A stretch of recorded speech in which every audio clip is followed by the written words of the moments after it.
ನಾನು ಮಾತಾಡಿಲ್ಲ.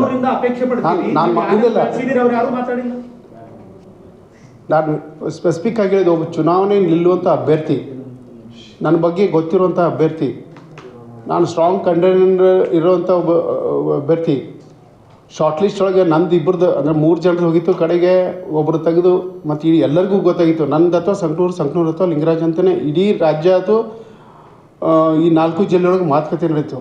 ಅಂಥ ಸಂದರ್ಭದಲ್ಲಿ ಒಬ್ಬ ಅಭ್ಯರ್ಥಿ ಆದಂಥವನು ಇವತ್ತು ಆಗಲೇ ಈಗ ಆಲ್ಮೋಸ್ಟ್ 20 ತಾಸು ಆಗ್ತಾ ಬಂತು, ಒಂದು ಫೋನ್ ಕಾಲ್ ಇಲ್ಲ ಅದನ್ನ ಹೇಳಿದ್ದೆ ನಾನು.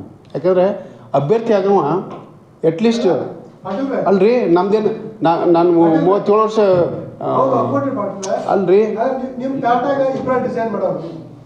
ನಮ್ಮ ಯಾತ್ರಿ ಕರ್ನಾಟಕದ ನಂಬರ್ 1 ಮೊಬಿಲಿಟಿ ಆ್ಯಪ್ ಈಗ ಹುಬ್ಬಳ್ಳಿ ಧಾರವಾಡದಲ್ಲಿ ಈಗಲೇ ಡೌನ್ಲೋಡ್ ಮಾಡಿ. ಅದೆಲ್ಲ ಅವ್ರದ್ದು ಎಲ್ಲ ಹೇಳಾಗಿದೆ ಕೇಳಾಗಿದೆ, ಮತ್ತು ಕೇಳು ಸ್ಥಿತಿಯೊಳಗೆ ನಾನಂತೂ ಇಲ್ಲ. ಅದಕ್ಕೆ ನಾನು ಯಾರಿಗೆ ಫೋನ್ ಮಾಡಿಲ್ಲ, ಅವರು ಯಾರು ನನಗೆ ಫೋನ್ ಮಾಡಿಲ್ಲ. ನೋಡೋಣ. ಪಕ್ಷದಿಂದ ದೂರ ಉಳಿತಾರಾ ಸರ್, ಇದು ಪಕ್ಷ ನಾನು ಕಟ್ಟಿದ್ದು. ನಾನಂದ್ರೆ ನಾನಂತ ಹೇಳ್ತಾ ಇಲ್ಲ, ಕಾರ್ಯಕರ್ತರ ಜೊತೆಗೆ 37 ವರ್ಷದಿಂದ ನಾನು ಹೇಳಿದ್ದೆ. ನನ್ನ ಮೇಲೆ 28 ಕ್ರಿಮಿನಲ್ ಕೇಸ್ ಇದ್ದು. ಇವತ್ತು ಇಲ್ಲಿ ಸೀನಿಯರ್ ಕಾರ್ಯಕರ್ತರು ಪ್ರೆಸ್ ರಿಪೋರ್ಟ್ರು ಹಳೆಯದೆಲ್ಲ ರೆಕಾರ್ಡ್ಸ್ ತೆಗೆದು ನೋಡ್ರಿ.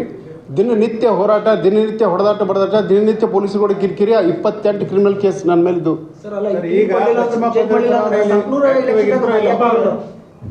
ಅದೆಲ್ಲ ಕನ್ಫ್ಯೂಷನ್ ಇಲ್ಲ sir, I am very much clear.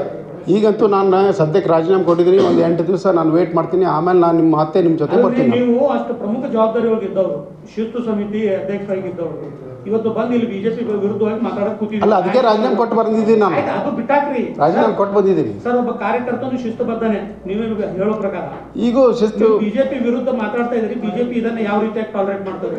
ಅವ್ರು ಬಿಟ್ಟದ್ದು ನೋಡೋಣ, ಏನು ಮಾಡ್ತಾರೆ ನೋಡೋಣ. ಕಾರ್ಯಕರ್ತರಿಗೆ ಅನ್ಯಾಯ ಆದರೆ ಮಾತಾಡಿಸೋ ಪ್ರತಿಭಟನೆ ಮಾಡೋದು.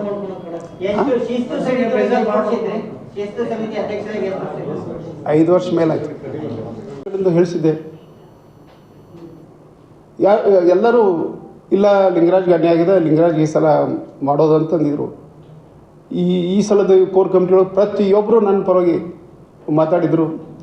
ಯಾಕಂದರೆ R Ashok, C T Ravi, Sadananda ಗೌಡರು, ಇವತ್ತೇನು ಎಲ್ಲ ನಮ್ಮ ನಾಯಕರ ಜೊತೆ ನಾನು 1990ರಲ್ಲಿ ಕೆಲಸ ಮಾಡಿದ್ದೆ. ಯುವ ಮೋರ್ಚಾದಾಗ ನಾನು ಸ್ಟೇಟ್ ಸೆಕ್ರೆಟರಿ ಆಗಿದ್ದಾಗ ಅವರೆಲ್ಲ ಉಪಾಧ್ಯಕ್ಷ, ಕಾರ್ಯದರ್ಶಿ, ಜನರಲ್ ಸೆಕ್ರೆಟರಿ ಇದ್ದವರು. ಹೀಗಾಗಿ ಇಷ್ಟೆಲ್ಲ ನಂದು ತಪ್ಪು ಏನು ಗೊತ್ತಾಗ್ತಾಯಿಲ್ಲ. ಈ ಸಂಗನೂರು ಕೊಡೋದಾಗಿತ್ತಂತಂದರೆ ವಿಚಾರ ಮಾಡಿ ಕೊಡಬೇಕಾಗಿತ್ತು. ಇವತ್ತು ನಾನಲ್ಲ, ಇವತ್ತೇನು ಆಕಾಂಕ್ಷಿಗಳು ಎಷ್ಟೊಂದು 15 ಮಂದಿ ಇದ್ದರು, ಎಲ್ಲರೂ ಸೇರಿ ಅವ್ನು ಕೊಡಬೇಡಿ ಅಂತ ಹೇಳಿದರು. 4 ಜಿಲ್ಲೆಯಿಂದ ಬ್ಯಾಡ್ರಿ ಅವ್ರಿಗೆ ಎಲ್ಲಿ ಅವ್ರನ್ನ ನೋಡೇ ಇಲ್ಲ, ಅವ್ನು ಸಂಘಟನೆಯೊಳಗೆ ಜೊತೆಗೆ ಇಲ್ಲ, ಅವರು ಪಕ್ಷದ ಜೊತೆಗೆ ಇಲ್ಲ, ಪಕ್ಷದ ಕಾರ್ಯಕರ್ತರಿಗೆ ಭೇಟಿಯಾಗೋ ದೂರ ಉಳಿತು, ಫೋನ್ ಸಹಿತ ತೊಗೊಳ್ಳೋದಿಲ್ಲ. ಮತ್ತು ಅವ್ರಿಗೆ ವಯಸ್ಸಾಗ್ಯದ. ಮತ್ತು ನಿಮ್ಮಂಥ ಕಾರ್ಯಕರ್ತರಿಗೆ ಕೊಟ್ಟರೆ ಒಳ್ಳೆಯದು, ಅಥವಾ ಬೇರೆ ಯಾರು ಕಾರ್ಯಕರ್ತರು ಕೊಟ್ಟಿದ್ದು ಒಳ್ಳೇದಾಗ್ತಿತ್ತು ಅಂತ ಎಲ್ಲರಿಗೂ ಭಾವನೆ ಬರ್ತಾಯಿದೆ. ಹೀಗಾಗಿ ಇವತ್ತು ನನಗೆ ಭಾಳ ನೋವಿನಿಂದ, ಅಂದರೆ ರಾಜ್ಯದ ಶಿಸ್ತು ಸಮಿತಿಯ ಅಧ್ಯಕ್ಷ ಸ್ಥಾನಕ್ಕೆ ನಾನು ರಾಜೀನಾಮೆಯನ್ನು ಕೊಡ್ತಾಯಿದ್ದೀನಿ. ಭಾಳಷ್ಟು ಜನ ಅಂದರೆ ವಿಷರ್ಸ್ ಬೇರೆ ಬೇರೆ ವಿಚಾರಗಳು ನನ್ನ ಮುಂದೆ ಇಟ್ಟಿದ್ದರು. ಆದರೆ ನನಗೊಂದು ಇದಿದೆ, ಫೀಲಿಂಗ್ ಇದೆ. ನಾವು ಕಟ್ಟಿದ ಪಕ್ಷಕ್ಕೆ ದ್ರೋಹ ಮಾಡೋದಂತೂ ನಮ್ಮಲ್ಲಿ ಇಲ್ಲೇ ಇಲ್ಲ. ಯಾಕೆಂದ್ರೆ ವ್ಯಕ್ತಿಗಿಂತ ಪಕ್ಷ ದೊಡ್ಡದು, ಪಕ್ಷಕ್ಕಿಂತ ದೇಶ ದೊಡ್ಡದು ಅಂತೇಳಿ ನಮಗೆಲ್ಲ ಹಿರಿಯರು ಕಲಿಸಿದ್ದಾರೆ. ಹೀಗಾಗಿ ನಾನು ಪಕ್ಷಕ್ಕೆ ಗೌರವ ಕೊಟ್ಟು ಸದ್ಯಕ್ಕೆ ನಾನು ರಾಜ್ಯ ಶಿಸ್ತು ಸಮಿತಿಯ ಏನು ಅಧ್ಯಕ್ಷ ಜವಾಬ್ದಾರಿ ಇದೆ, ಅದರಿಂದ ನನಗೆ ವಿಮುಕ್ತಿಗೊಳಿಸಲಿಕ್ಕೆ ನಾನು ರಾಜ್ಯಾಧ್ಯಕ್ಷರಿಗೆ ಈಗಾಗಲೇ ಪತ್ರ ಬರೆದಿದ್ದೀನಿ. ಅದರ ಕಾಪಿ ನಿಮಗೆ ನಾನು ಸಾಫ್ಟ್ ಕಾಪಿ ನಿಮಗೆಲ್ಲರಿಗೂ ಹಾಕ್ತೀನಿ. ಮತ್ತು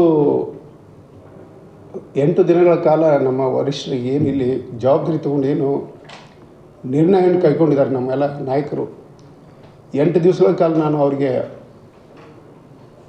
ಅವಕಾಶವನ್ನು ಕೇಳ್ತೀನಿ. ಅಂದರೆ ಈಗಲೂ ಸಮಯ ಇದೆ, ದಯವಿಟ್ಟು ಬದಲಾವಣೆ ಮಾಡಿರಿ. ಒಬ್ಬ ಕಾರ್ಯಕರ್ತರಿಗೆ ಈ ಟಿಕೆಟನ್ನು ಈ ಪಶ್ಚಿಮ ಪದವೀಧರ ಕ್ಷೇತ್ರ ಚುನಾವಣೆಯಲ್ಲಿ ಕಾರ್ಯಕರ್ತರಿಗೆ ಟಿಕೆಟ್ ಕೊಡ್ರಿ ಅಂತ ನಾನು ವಿನಂತಿ ಮಾಡ್ಕೊತಾ ಇದ್ದೀನಿ. 8 ದಿವಸದೊಳಗೆ ಅವ್ರು ಏನಾದರೂ ನಿರ್ಧಾರ ಕೈಗೊಳ್ಳದೆ ಹೋದರೆ ನಾನು ಮತ್ತೆ ಭಾಳಷ್ಟು ವಿಷಯಗಳಿದ್ದಾವೆ. ಬಹುಶಃ 8 ದಿವಸಗಳ ನಂತರ ನಿಮ್ಮ ಮುಂದೆ ಮತ್ತೆ ಬಂದು ನಾನು ವಿವರಗಳನ್ನ ನೀಡಲಿಕ್ಕೆ ಬಯಸ್ತೀನಿ. ನಿಮ್ಮ ಹಿನ್ನಡೆಗೆ ಅಲ್ಲ, ಮೂಲ ಕಾರಣ